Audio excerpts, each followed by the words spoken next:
Paalala, disclaimer lamang, hindi ako doktor, mas maganda pa rin pong dalhin natin sa vet ang ating mga alagang aso. Nag-nosebleed na po aso ko, Lods. Hindi ko tinigilan pagpapainom hanggang kinaumagahan, wala nang lumalabas na dugo. I-blender po yung mga dahon, lagyan na konting tubig. Yo mga kadogs, kamusta kayo?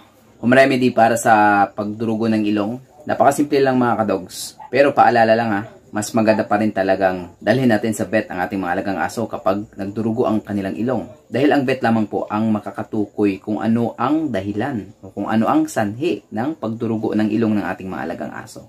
Pero kung wala talagang kakayanan magpa-vet o kaya alanganing oras, emergency, or malayo sa vet, or dyan sa inyong lugar ay walang vet, tulad sa mga nagsasabi sa akin yung iba, nasa isla daw sila, kaya walang vet sa kanila, talagang tatawid pa ng dagat, pwede nyong gawin ang remedy na ito mga kadogs kapag nagdugo ang ilong ng inyong alagang aso.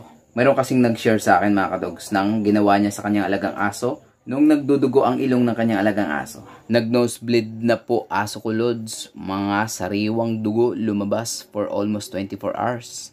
Hindi ko tinigilan pagpapainom hanggang kinaumagahan, wala nang lumalabas na dugo. I-blender po yung mga dahon, lagyan na konting tubig, at pinainom ko gamit ang syringe, yung walang karayom po. Ito po yung tinutukoy niya mga kadogs, dahon ng papaya.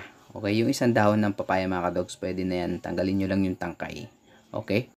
So yun mga kadogs, ganda lang kasimple, kailangan nyo gawin. Pero tulad nga na lagi kong sinasabi, mas maganda pa rin pong i-consult natin sa vet. Para po pala sa mga viewers ko dito sa TikTok, kung meron po kayong katanungan, message nyo na lang po ako sa Facebook page ko. So mga kadogs, hanggang dito na aking vlog at sana meron ka natutunan. Tulad ng lagi kong sinasabi, kapag maagapan, mas malaki ang tsansa na mailigtas mo ang iyong alagang aso.